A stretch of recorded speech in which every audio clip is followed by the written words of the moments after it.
Viridian, The Green Guide, by Clouds. My Head in the Clouds Not Coming Down. Read by Shadow 5.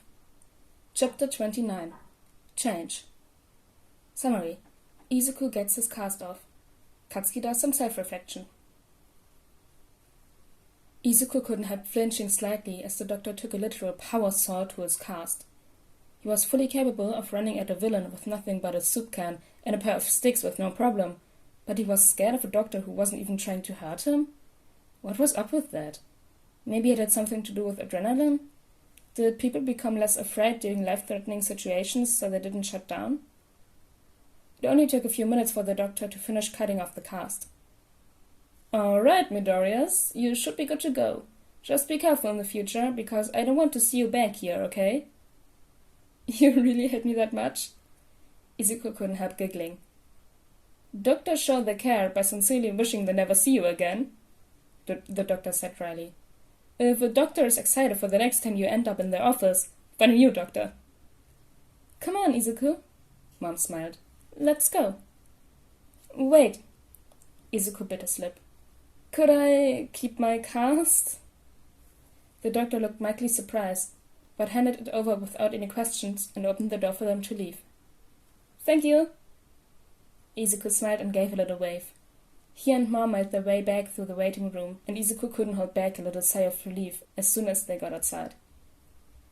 "Glad that's over?" Mom said with a smile. "Yes," Izuku said.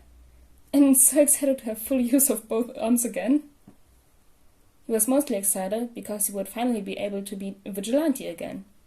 He hadn't had the courage to go out since his fight with Eraserhead, because he figured that the other heroes would have a similar reaction to his cast, and Eraser had probably told everyone about his broken arm by this point anyway, but he missed everyone. Sure, he didn't actually talk to most of the heroes, but it was still nice to see them when he was running away. "Why did you want to keep the cast?" Mom asked. "I would have thought you'd want to put this whole thing behind you. The broken arm, the bullying, everything." Izuku looked at the cast, or more specifically the signature on it, and smiled. "I do, but Kaminari sent this. That makes it special.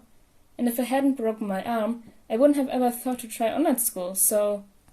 yeah, I guess it wasn't all bad." Mom smiled. "I'm so proud of you, Izuku. You seem so much happier since we got you out of that school. How are classes going?" Izuku spent the rest of the way home rambling about what he was learning in his classes. He was doing well in all his core classes, and his programming homework was really easy with all the extra practice he had gotten by hacking the cameras and comms as Viridian. Not that he told Mom about that. But by far, his favorite classes were Quirk theory. When he'd finished his art class, he'd ended up replacing it with a more advanced Quirk theory credit, so that he had 2 of them in his schedule. It was so much fun. And there's this theory that's been gaining traction the last few years called the Quirk singularity theory, that basically believes that quirks will become more powerful and complex with every generation, and soon no one will be able to control them, Izuku rambled. "I see where they get the idea that quirks will become more complex. There's tons of evidence, but I think it's much more likely that people's bodies will evolve to control the more powerful quirks. That's probably, well, still a fringe theory, but it's got a dedicated fanbase." Mom nodded along with interest, even though Izuku knew that she didn't really know what she was talking about. It meant a lot to him that she listened, though. No one else said that for him. Izuku couldn't help but wonder if Eraser or Kaminari would listen like this if he rambled around them.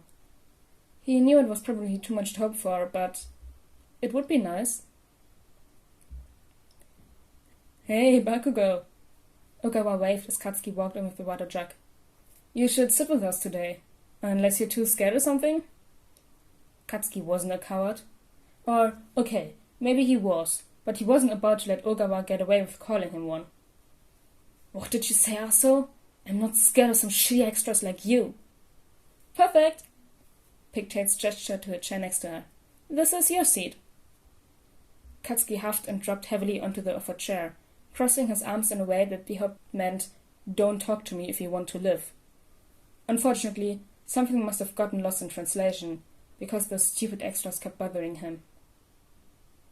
"By the way, Bakugo, I don't think I ever introduced myself," Pigtails said cheerily. "I'm Haru Akiko." Katsuki filed the name away for later. don't care. And I'm Ekomaki, Frankenstein looking extra sad. How was your week? It was whatever, Katsuki grumbled. In truth, it was getting really annoying. He didn't know how he'd ever been stupid enough to miss all the bullying that happened at Eldara, but now that he knew to look for it and wasn't participating in it anymore, it seemed like it was everywhere, and he couldn't do a thing about it. It made him feel powerless, and Katsuki hated feeling powerless. Yeah, mine too, Akiko said. My ex tried coming back into my life. I mean, he's a jerk on a good day. Don't know why I ever dated him, but he showed up out of the blue a few days ago, acting as smooth with a bouquet full of my favorite flowers. What did he want? Ogawa asked. How do you know he wanted something? Katsuki asked. Sue him. The story was more entertaining than standing against the wall. Guys like that always want something, kid, Maki said. It's one thing to generally try to be better, like we're supposed to be doing here, but if someone that was rude to you all of a sudden starts being nice, they're just trying to make things go their way. My sister does it all the time, Ogawa said. She'll offer to watch a movie with me, or do the dishes or something, and I think that we're finally gonna get along. Then before I know it, she's trying to guilt me into taking the fall for something she did.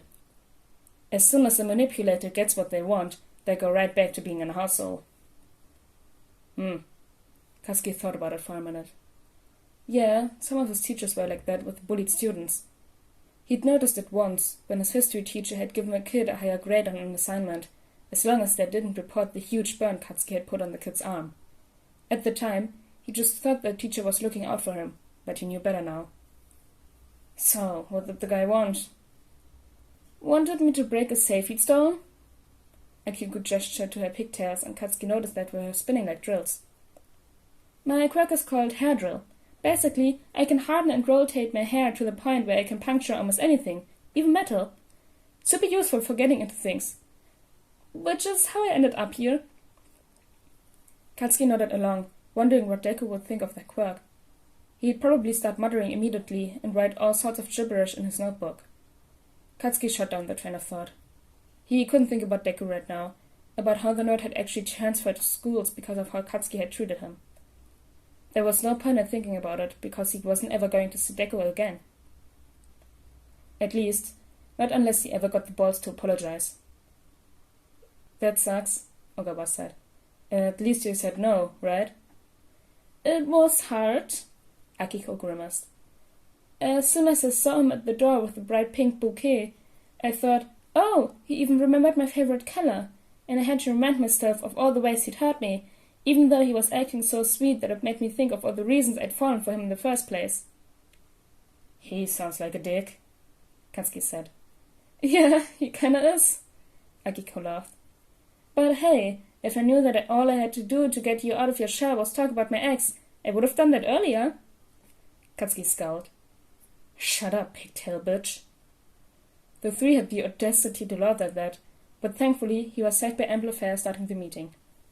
Alright, everyone, today we're gonna be talking about truly believing you can change, because it's one thing to recognize that you've done something bad, but it's another thing entirely to really know that you can change the habits and behaviors that got you arrested.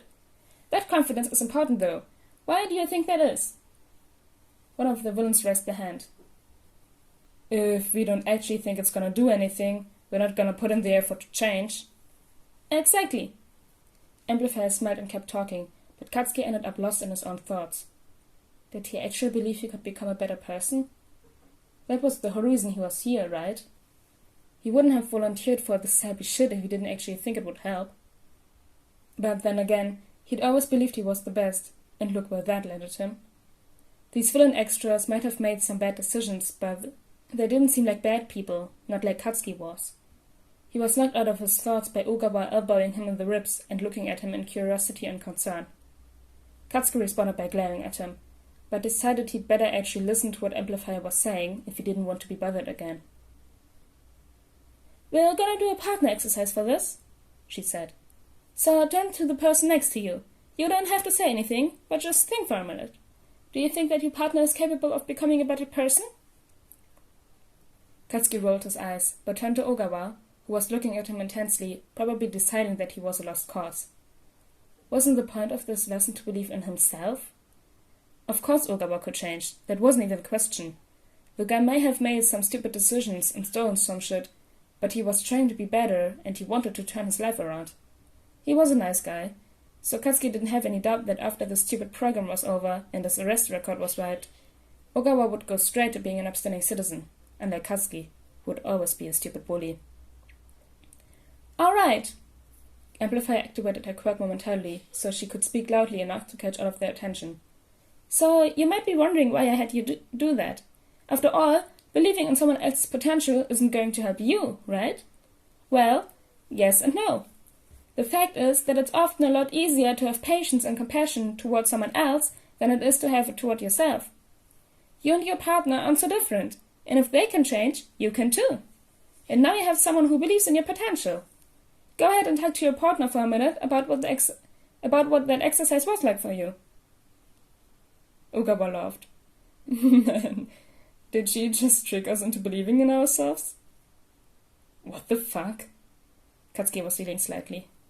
It did make sense that he would probably be harsher on himself than he would be on the others in the group. But that was because Katsuki was supposed to be the best, right? The guilt and self-hatred he was feeling couldn't be normal, could they? For the record, Bakugo, I think she's right, Ogawa said. I think it's pretty obvious that you can change, even if I don't know exactly why you feel like you need to. But me? All I can see is me falling back into my old habits the minute all this is over. Do you want to get punched? Okay, that didn't come out right, but it got the point across. You're a good person, Ogawa, so of course the stupid class is gonna work on you. If you think you're gonna go right back to a life of crime, you're a bigger idiot than you look. Ogawa gave a shocked laugh. You've got an interesting way of giving inspirational speeches, man. But it works. Thanks. Katsuki huffed and turned away. Whatever. They sat in silence for a few seconds before Katsuki's brain-to-mouth filter apparently decided that it wanted to knob out. Did you mean what she said? Ogawa looked slightly confused. What? What did I say? Katsuki ran a hand through his hair. You know, that shit about it being obvious that I can change. Was that bullshit, or do you actually believe it? Katsuki was beginning to regret saying anything. Of course, Ogawa was just saying that because it was what Amplifier told him to say. Even a blind guy would be able to see that Katsuki would always be an asshole. Of course I believe it, Bakugo. Ogawa looked like he thought Katsuki was an idiot. You're what? 15? You may be a little rough around the edges, but you're not irredeemable. You're even going out of your way to become a better person. So no, I wasn't lying when I said I think you can change. You just need some time. If Katsuki was the nerd, he probably would have started crying. So it was a good thing he wasn't Deku. Maybe, just maybe, Amplifier was telling the truth about it being easier to believe in someone else. I want to be a hero, Katsuki said impulsively. He'd said that so many times over the years, but he didn't think he'd even said it once since Deku left, so saying it felt important somehow. He hadn't felt worthy of it, but if Ogawa believed in him... Okay, what does that have to do with anything? Because I can't be a hero if I'm an asshole, dipshit! Ogawa laughed. So that's why you're here? You want a bunch of villains to teach you to be a better hero? Katsuki scowled. No, I couldn't give two shits about the extras. I just... You want to be a better person? Ogawa finished. I don't... Katsuki growled. Look, I want to be like All Might, and All Might doesn't hurt people for fun or to make him feel better about himself. Happy? Ogawa blinked a few times in realization. You were a bully. Don't know if you can really put it in past tense, Katsuki muttered. I haven't changed yet. That was chapter 28 of Viridian the Green Guide. Wait, is it 28? It's 29! No! Apparently, recording 6 videos in a row in 2 days is jumbling up my sense for numbers. So anyways, thank you for listening to chapter 29 of Viridian the Green Guide, and I'll see you all next time. Bye! Hey, outtakes! Katsuki was beginning to regret. Perfect. So anyway, thank you for listening to chapter 28 of Viridian the Green Guide. I said 28 again!